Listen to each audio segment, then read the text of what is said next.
1 Samuel chapter 31. Now the Philistines fought against Israel.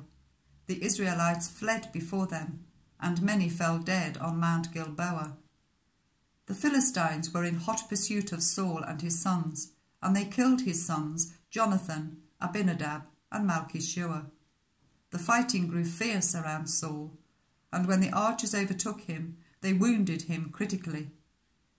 Saul said to his armour-bearer, "Draw your sword and run me through, or these uncircumcised fellows will come and run me through and abuse me." But the armour-bearer was terrified and would not do it. So Saul took his own sword and fell on it. When the armour-bearer saw that Saul was dead, he too fell on his sword and died with him.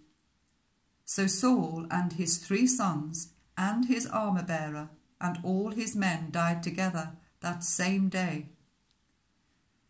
When the Israelites along the valley and those across the Jordan saw that the Israelite army had fled, and that Saul and his sons had died, they abandoned their towns and fled, and the Philistines came and occupied them.